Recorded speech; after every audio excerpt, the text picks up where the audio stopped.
90-იანი წლების უსახურ მემკვიდრეობას თბილისში თანამედროვე დიზაინის კონსტრუქციები შეცვლის. საუბარია სავაჭრო ჯიხურებზე, რომელიც დედაქალაქში წლების განმავლობაში მონტაჟდებოდა. ჯიხურები თბილისში 1000-ზე მეტ ადგილას დაიდგმება. თბილისის მერია კი ღია აუქციონის წესით მათ ნებისმიერ მსურველებს 5 წლიანი იჯარით გადასცემს. ამ წუთებში თბილისის მერი მცირე ბიზნესის წარმომადგენლებს ხვდება და მერის ინიციატივას აცნობს. ჩვენ პირდაპირ ეთერში ვთავთ გიგი უგულავასა და ბიზნესმენების შეხვედრას. გამარჯობათ მეგობრებო, მოგესალმებით. დიდი მადლობა მობრძანებისთვის. ვიდრე ჩვენი შეკრების მიზეზს გაგაცნობდეთ, მე მინდა რამდენიმე სიტყვით გითხრათ, რატომ მივიღეთ ეს გადაწყვეტილება. იმაჩნია, რომ ძალიან მნიშვნელოვანი შესაძლებლობა იქნება მცირე და საშუალო ბიზნესისთვის პირველ რიგში.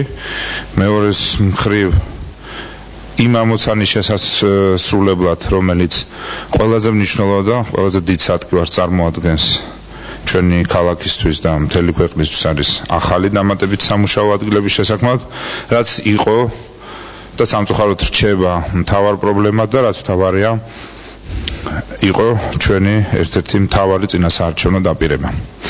მიუხედავად იმისა, რომ ბევრი მნიშვნელოვანი პროექტი ხორციელდება ჩვენს ქალაქში, ამ კუთხით მაინც კმაყოფილებისგან შორს ვართ, ვინაიდან ძალიან დიდი ნაწილი ჩვენი საზოგადოების კვლავ არის უმუშევარი და მეორენაირად ვიტყვი სამუშაოს მაძიებელი. ხშირ შემთხვევაში ეს ბევრ სირთულეებთან არის დაკავშირებული. მიუხედავად იმისა, რომ ძალიან ბევრ ადამიანს აქვს ნიჭი, უნარი, შნო, ხშირ შემთხვევაში საშუალებაც, მაგრამ ეს ყველაფერი ერთობლიობაში რაღაც არ ეწყობა და ამისი განხორციელება ძნელად ხორციელდება და ძნელად, ასე ვთქვათ, ვაღწევთ იმ შედეგს, რა შედეგიც გვინდა რომ გქონდეს. იდეა, რომელიც ჩვენ გვინდა შევთავაზოთ დღეს საზოგადოებას, არის ძალიან მარტივი და არანაირად ორიგინალური შეიძლება არ არის, თუმცა განსხვავებით წინა წლებისგან ეს არის ბევრად უფრო მოწესრიგებული, ბევრად უფრო სისტემატიზირებული, ვიზუალურადაც დახვეწილი და შესაძლებლობას იძლევა დაახლოებით 2003-მდე ადამიანმა იპოვოს სამსახური, დაიწყოს თავისი პატარა ბიზნესი. ასევე მე მინდა აღვნიშნო, რომ ამასთან დაკავშირებით საზოგადოება შეიძლება აზრთა სხვადასხვაობაც იყოს. კერძოდ ჩვენ სტერეოტიპულად შეჩვეულები ვართ, რომ ჯიხური, რაც არ უნდა ვიზუალურად ის ლამაზი იყოს, გვაგონებს წარსულ 90-იან წლებს. მაგრამ ამავდროულად თუ ის არის მოწესრიგებული, თუ ის დგას იქ, სადაც უნდა იდგეს, არ უშლის მოძრაობას, ადამიანის გადაადგილებას, მანქანის გადაადგილებას, მსოფლიოს ბევრ ცივილიზებულ და განვითარებულ ქალაქებში ის მცირე ბიზნესის ერთ-ერთ მნიშვნელოვან სეგმენტს წარმოადგენს. ამავდროულად თუ ის არ არის მოვლილი და თუ ის ამას ვიზუალური მხარე არ აქვს მოწესრიგებული, ისე ვიმეორებ, ჩვენ კარგად გვახსოვს თუ რა ქაოტური სახე ჰქონდა ამას 90-იან წლებში, რომელმაც ფაქტობრივად გაავსო მთელი ქალაქი უწესრიგოდ ერთმანეთზე მიჯრით მიყოლებულმა ჯიხურებმა. ერთის მხრივ ჩვენ უნდა დავძლოთ ეს ნეგატიური გამოცდილება, რაც გვაქვს და მეორეს მხრივ შევთავაზოთ პოზიტიური ფორმა ურთიერთობის, ვინაიდან ისე ვიმეორებ, მცირე ბიზნესი და მცირე მოცულობის ვაჭრობა არის ის სეგმენტი, რომელშიც მიუხედავად იმისა, რომ ძალიან ბევრი ადამიანი არის დასაქმებული, ჯერ კიდევ არის ძალიან ბევრი შესაძლებლობა. ამიტომ ჩვენ გადავწყვიტეთ ესეთი რამ, რომ იდენტიფიკაცია გავუკეთეთ ქალაქის მასშტაბით 1000 ადგილს და ეტაპობრივად ცალ-ცალკე, ოღონ ხას უსვამთ, ცალ-ცალკე ცხადდება ელექტრონული, სრულიად გამჭვირვალე და მიუკერძოებელი აუქციონი თითოეულ ასეთ ადგილზე. საწყისი ფასი არის წელიწადში 1000 ლარის ოდენობით და ნებისმიერ სუბიექტს აქვს შესაძლებლობა დარეგისტრირდეს და მიიღოს აუქციონში მონაწილეობა. როგორც გითხარით, აუქციონი არის აბსოლუტურად მიუკერძოებელი, სტარდება ელექტრონული წესით, მონაწილეები არიან ანონიმური, შესაბამისად ნულოვანია რაიმე პრეფერენცია.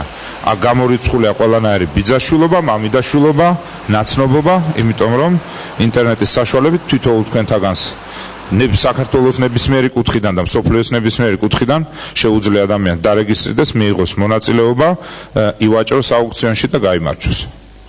ამიტომ და ხას უსვამ რომ გამორიცხული იყოს ბუნებრივია თითოეულ ადამიანს აქ შესაძლებლობა მიიღოს მონაწილეობა თუნდაც 1000 ივეში თუ ამის შესაძლებლობა აქვს მაგრამ ეს ყველაფერი ტარდება ცალ-ცალკე ანუ ეს იმიტომ კეთდება რომ ჩვენ ნიამოცანა არ არის რომ მაინდა-მაინც მსხვილმა სუბიექტებმა მიიღოს ადამიანს შეუძლია მიიღოს ერთში მონაწილეობა გაიმარჯოს და ის ერთი ამუშაოს და დაახლოებით ერთ ასეთ წერტილს და მინიმუმ 2 ადამიანი მაქსიმუმ 4 ადამიანი ჭირდება ამიტომ ეს არის შესაძლებლობა ყველასათვის ვისაც ელემენტარული სასტარტო კაპიტალი აქვს ან უნარი და შრომა უნდა ან ბოლო-ბოლო შეუძლია ესე ვთქვათ უბრალოდ იქ დასაქმდეს არა როგორც ინვესტორი არამედ როგორც გამყიდველი ან მომარაგებელი და ასე შემდეგ ანუ პრინციპში ეს არის შესაძლებლობა ყველაზე უფრო ნაკლებად შემოსავლიანი მაგრამ შრომის უნარიანი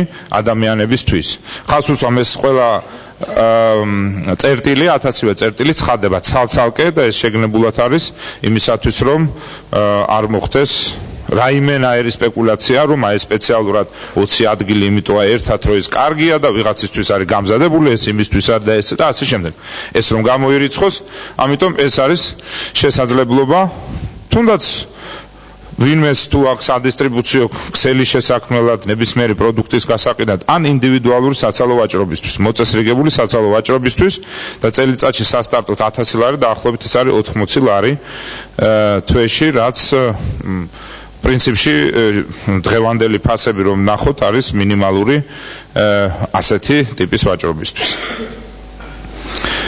შეიძლება ადამიანმა თქვას რომ 3000 სამუშაო ადგილი ცოტაა, როდესაც თბილისში სულ ზერელე დათვლებით 120.000 სამუშაო ადგილი მაინც არის საჭირო იმისათვის რომ მთლიანად ნომერ პირველ პრობლემად საზოგადოებისთვის უმუშევრობა მოიხსნას, მაგრამ მენდეთ თითოეულ ასეთ სამუშაო ადგილს აქვს დიდი მნიშვნელობა, იმიტომ რომ ადამიანს ექნება განცდა რომ ეს არის მისი ბიზნესი, ის არის ამ ბიზნესის მეპატრონი, ის არის ამ ბიზნესის დირექტორიც და თანამშრომელიც. ეს ბევრად უფრო სტაბილურია, ვიდრე ბევრი თუნდაც სახელმწიფო სამსახურში დასაქმებული შექმნილი სამუშაო ადგილი, იმიტომ რომ აქ ადამიანი თვითონ განსაზღვრავს საკუთარ ბედს. ამიტომ მე მინდა ყველას მოუწოდო აქტიურობისკენ, აქ წარმოდგენილი ხართ მეგობრებო ის ხალხი, რომლებსაც სხვადასხვა ინტენსივობით, სხვადასხვა ფორმით ჩვენ თბილისის მერიას ქონია შეხება, საქმიანი შეხება. ძირითადი ვინც ხართ წარმოდგენილი ხართ ადამიანები, რომლებიც საკუთარი შრომით გაქვთ შექმნილი მცირე და საშუალო ზომის ბიზნესი. ამიტომ პირველადი ადრესატები ბუნებრივია ხართ თქვენ, მაგრამ როგორც გითხარით, მის ამაში მონაწილეობის უფლება და საშუალება აქ ყველა საქართველოს მოქალაქეს და არა საქართველოს მოქალაქეს ბუნებრივია თუ ამის საჭირო სურვილი ვინმეს გაუჩნდა და აბსოლუტურად მიუკერძოებლად ხას უსვამ, იმიტომ რომ ელექტრონული აუქციონი თავისი არსით ბუნებრივად გამორიცხავს ყველანაირ გარიგების შესაძლებლობას. ძალიან რო გინდოდეს, უბრალოდ ვერაფერს ვერ იზამ. ეს პრაქტიკამ, ბოლო 1 წლის პრაქტიკამ კარგად დაგვანახა. ელექტრონული აუქციონების შედეგად მთლიანად მოხდა გამორიცხვა სახელმწიფო შესყიდვებიდან სუბიექტური ფაქტორის. ბევრი ისეთი ადამიანი, რომელიც ტრადიციულად ნებისმიერ ტენდერს იგებდა, თუნდაც ჩვენთან, თუნდაც ნებისმიერ სხვა უწყებაში, ელექტრონული აუქციონის შედეგად აღმოჩნდა ძალიან კონკურენტულ გარემოში, ზოგმა გაიმარჯვა, ზოგმა ვერ აუღალღოს და წააგო. ეს არის კონკურენცია და თავარი არის, რომ სამართლიანი თამაშის წესები იყოს იმისათვის, რომ კონკურენცია იყოს მაქსიმალურად უზრუნველყოფილი. და შემდეგ უკვე იმარჯვებს ის, ვინც უკეთეს იდეას შედარებით დაბალ ფასად წარმოადგენს. აქაც ესეა, არის სასტარტო ფასი და იმარჯვებს ის, ვინც ფასის აუქციონში მიიღებს მონაწილეობას და გადაწყვეტს თავისი ბიზნესი ან დაიწყოს ან გააფართოვოს. იმისათვის, რომ უზრუნველყოფილი იყოს რაღაც ერთგვარი სტანდარტი და არ იყოს როგორც ადრე ესე ვთქვათ, ჯიხური რაც არ უნდა ლამაზი იყოს, ის მაინც ჯიხური. ამიტომ ჩვენ ორი კრიტერიუმი ავიღეთ. ვიზუალურ ასპექტზე როცა ვსაუბრობთ, იმიტომ რომ მოგეხსენებათ, ამან არ უნდა დაამახინჯოს ქალაქის იერსახე. ამიტომ ჩვენ შევარჩიეთ დაახლოებით 20-მდე ესკიზი. მოვიწვიეთ არქიტექტორები, ჩავატარეთ კონკურსი და ესეც იმიტომ გავაკეთეთ, რომ ხარჯი, საპროექტო ხარჯები მქონდეს დამწყებ ბიზნესმენს ნაკლები და ამ შერჩეული პროექტებიდან ნებისმიერ მისთვის სასურველს და ხელსაყრელს აირჩევს ადამიანი და ექნება საშუალება ის გააკეთოს, ის ააშენოს. ტენდერი არის 5 წლიანი, ანუ 5 წლის განმავლობაშია ძალაში და 5 წლიანი პერიოდი, იმიტომ ავიღეთ, რომ მაქსიმალურად დაცული იყოს მისი ინტერესი, იმიტომ რომ ეს ის პერიოდია, რომელიც საკმარისია იმისათვის, რომ ადამიანმა ჩადებული ფული ამოიღოს და ბუნებრივია მოგებაც ნახოს. თუმცა ბუნებრივია ეს პრაქტიკა ესეთი ცივილიზებული ფორმით გაგრძელდება, ვინაიდან მიმაჩნია, რომ ეს არის ერთადერთი სწორი ფორმა